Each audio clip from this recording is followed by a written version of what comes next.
గయ్యాళి భార్య గడుసైన భర్త. పూర్వం బూరయ్యపాలెం అనే గ్రామంలో పేరిశాస్త్రులనే బ్రాహ్మణుడు ఉండేవాడు. అతనికో గయ్యాళి భార్య ఉంది. ఆమె పేరు పేరమ్మ. శాస్త్రులు గారు తన సంపాదనంతా తెచ్చి ఆమె చేతుల్లో పోసేవాడు. జమా ఖర్చులన్నీ ఆమె చేతుల మీదగానే సాగేవి. తన పుట్టింటి తరపు వారు ఎవరైనా వచ్చారంటే వాళ్లకు నెలల తరబడి దోచిపెడుతుంది. తన భర్త తరపు వారు ఎవరైనా వస్తే పాపం వాళ్ళని పట్టుమని 10 గంటలైనా ఉండనివ్వదు. వచ్చిన మొదటి రోజే వాళ్ళకి ఏదో ఒక అవమానం చేసి పంపుతుంది. ఆమె తల్లి వచ్చి 2 నెలలు అవుతుంది. తన తల్లికి ఇంట్లోదంతా దోచిపెడుతూనే ఉంది. శాస్త్రుల గారికి ఇదంతా నచ్చదు. కానీ భార్య నోటికి భయపడి ఏమీ అనేవాడు కాదు. ఏమైనా అంటే తనని ప్రాణంతో నిలవనివ్వదు అని అతనికి తెలుసు. కానీ శాస్త్రులు గారు పైకి ఎంత అమాయకుడో లోపల అంత యుక్తిపరుడు. ఏ పనైనా చాలా దూరం ఆలోచించే చేస్తాడు. పేరుశాస్త్రుడు గారికి ఒక తోబుట్టువు ఉంది.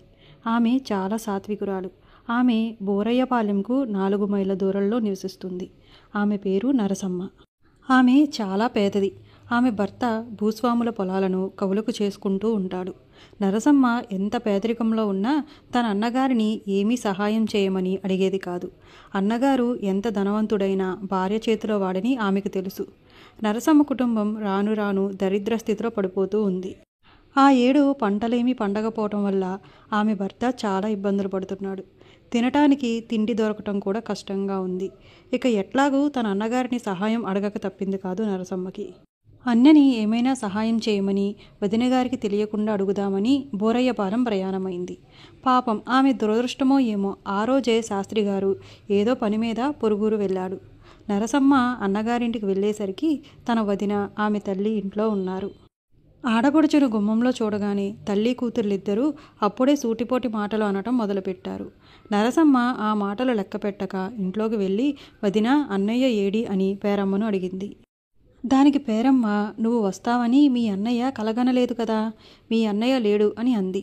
4 మైళ్ళ దూరం ఎవరి కోసమైతే తాను నడిచి వచ్చిందో ఆ అన్నయ్యే లేడు అనగానే నరసమ్మ చాలా బాధపడింది. పైగా 2 రోజుల నుంచి తిండి కూడా లేదు.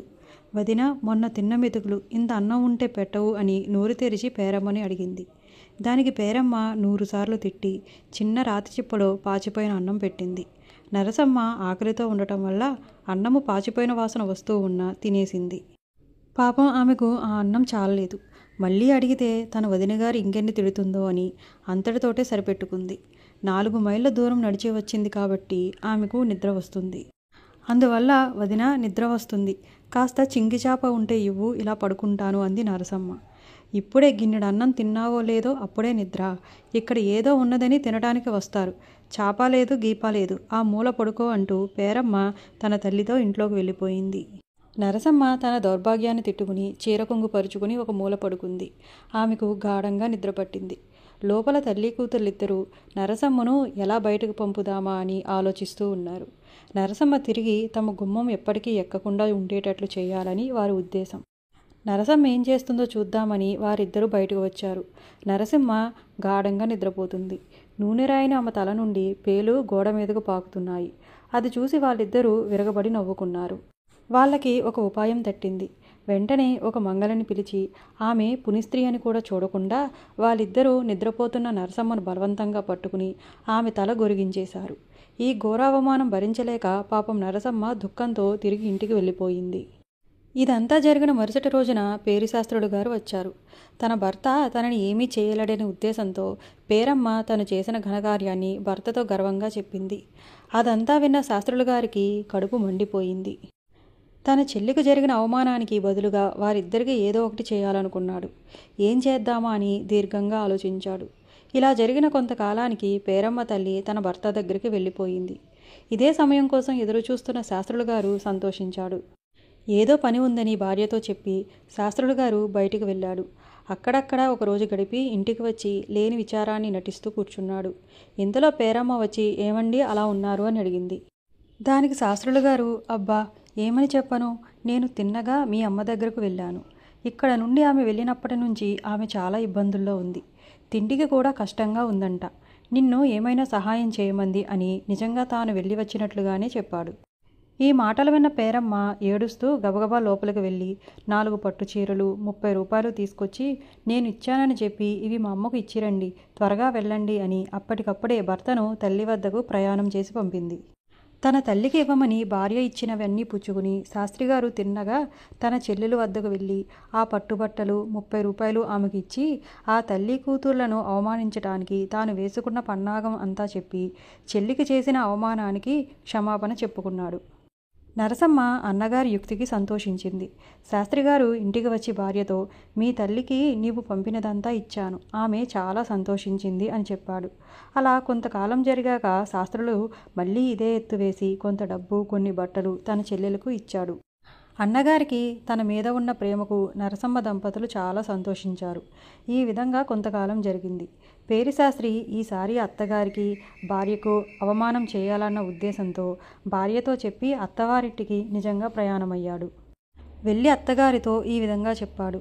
అత్త ఇంకేముంది, నా కొంప మునిగింది. మీ అమ్మాయికి ఈ మధ్య పెద్ద జబ్బు చేసింది, ఎన్ని మందులు ఇప్పించినా పోలేదు, కొందరిది గాలికి సంబంధించింది అని అన్నారు. వెంటనే భూతవైద్యుణ్ణి పిలిపించాను. వాళ్ళు ఈ జబ్బు కుదరటం చాలా కష్టమన్నారు. ఎట్లా నయమవుతుందో చెప్పమని వారి కాళ్ళ వేళ్ళ పడి బ్రతిమలాడాను. దానికి వాళ్ళు 9 మాసాలు మోసి ఆమెను కన్న తల్లి తన తల గొరిగించుకుని పేడనీళ్లు ఆమె ముఖాన చల్లి చీపురుతో బాదుతూ నా కూతుర్ని వదిలిపోతావా పోవా అని తన కూతుర్ని చావబాదాలి. ఆమె ఎంత గట్టిగా కూతురిని కొడితే ఆమెను పట్టిన దెయ్యం అంత త్వరగా వదిలిపోతుంది అని భూతవైద్యుడు చెప్పారత్తా అని విచారం నటిస్తూ అన్నాడు. దెయ్యాల మీద దేవర్ల మీద నమ్మకం ఉన్న అత్తగారు ఇదంతా నిజమేనని నమ్మింది. వెంటనే కూతురు దగ్గరికి ప్రయాణం అయ్యింది. అప్పుడు శాస్త్రిగారు, నీ కూతుర్ని నేనే ఇక్కడికి తీసుకొస్తాను, నీవు రానవసరం లేదు, మేము వచ్చేసరికి నువ్వు తల గొరిగించుకుని నేను చెప్పినట్లుగా తయారై ఉండు అని నేరుగా భార్య వద్దకు వచ్చేశాడు. పేరమ్మ తన తల్లి యోగక్షేమాలు ఎట్లా ఉన్నాయని భర్తని అడిగింది. వెంటనే శాస్త్రుడు గారు విచారంతో ఈ విధంగా చెప్పారు. ఇంకేముంది, మన కొంప మునిగింది. మీ అమ్మకు గాలి సోకిందంట, ఎన్ని మందులు ఇచ్చినా పోలేదట. భూతవైద్యుణ్ణి పిలిపించి చూపించాను. ఆమె కడుపున పుట్టిన కుమార్తె తల గురిగించుకుని చీపురుతో నా తల్లిని వదిలిపోతావా పోవా అని గొడ్డును బాదినట్లు మీ అమ్మను బాదాలట. ఏమాత్రం అయినా జాలి పడకూడదట. ఆ దెబ్బలు పడలేక దెయ్యం పారిపోతుంది అని భూతవైద్యుడు చెప్పారు. లేకపోతే మీ అమ్మ మనకు దక్కదట అన్నాడు. పేరమ్మ ఇదంతా నిజమే అని నమ్మి గుండెలు బాదుకుంటూ ఒక మంగళని పిలిపించి తన తల గొరిగించుకుంది. అప్పటికప్పుడు భర్తతో ప్రయాణం అయ్యింది. శాస్త్రులు గారు భార్యను అత్తవారింటికి తీసుకొచ్చాడు. అత్తగారు కూడా తయారుగానే ఉంది. కూతురు బండి దిగి ఇంట్లో అడుగు పెట్టిందో లేదో తల్లి నున్నటి గుండుతో ఎదురై కూతురిని చీపురితో బాది పేడనీళ్లు ముఖాన కొట్టడం మొదలుపెట్టింది. ఇక పేరమ్మ తన తల్లి చేష్టలు చూసి భర్త చెప్పినదంతా నిజమే అనుకుంది. వెంటనే బండిలో ఉన్న చీపురు తీసి తాను కూడా తల్లిని బాదటం మొదలుపెట్టింది. రాను రాను వాళ్ళిద్దరి మధ్య ప్రచండ యుద్ధం జరిగింది. చర్మం ఊడి రక్తం కారుతున్నా ఆగకుండా కొట్టుకున్నారు. ఇదంతా చూస్తూ శాస్త్రిగారు విరగబడి నవ్వుతున్నాడు. ఇరుగు పొరుగు జనం అంతా అక్కడ గుమిగూడి ఉన్నారు. తల్లి కూతుర్ల మధ్య ఎందుకు ఇంత యుద్ధం వచ్చిందో ఎవరికీ అర్థం కాలేదు. నా తల్లిని వదిలిపోతావా పోవా అని కూతురు, నా కూతుర్ని వదిలిపోతావా పోవా అని తల్లి బాదుకుంటున్నారు. పాపం వాళ్ళ శరీరమంతా రక్తం కారుతూ ఉంది. శాస్త్రులు విరగబడి నవ్వుతున్నాడే కానీ విడిపించటం లేదు. ఇక తల్లి కూతుర్లిద్దరూ అలసిపోయి ఆలోచనలో పడ్డారు. అసలు విషయం ఎంతకాలం దాగుతుంది? బండారం బయటపడిపోయింది. తల్లి కూతుర్లిద్దరూ అంతా తెలుసుకున్నారు. ఇక వాళ్ళ కోపానికి అంతు లేకుండా పోయింది. శాస్త్రిని నమిలి మింగేద్దాం అనిపించింది. నీకేం పోయే కాలం వచ్చింది, మమ్మల్ని ఇలా ఏడిపించావు అంటూ వాళ్ళిద్దరూ శాస్త్రుల మీద పడ్డారు. శాస్త్రులు పక్కకు తప్పుకుని గంభీరంగా ఈ విధంగా సమాధానం చెప్పాడు. మీ తల్లి కూతుర్లా నున్నటి గుండ్లు చూస్తుంటే ఆ రోజు మీరు నా చెల్లికి గురిగించిన గుండు గుర్తుకొచ్చి నవ్వుతున్నాను అన్నాడు. అతని చెల్లెలికి తాము చేసిన అవమానానికి ప్రతీకారంగా తమకు ఇలా ఘోర అవమానం చేశాడని వారు గ్రహించుకుని సిగ్గుపడిపోయారు. యుక్తికి మించిన శక్తి లేదు కదా. అసలు విషయం తెలుసుకున్న ఇరుగు పొరుగు వాళ్ళు అతని యుక్తికి సంతోషించారు.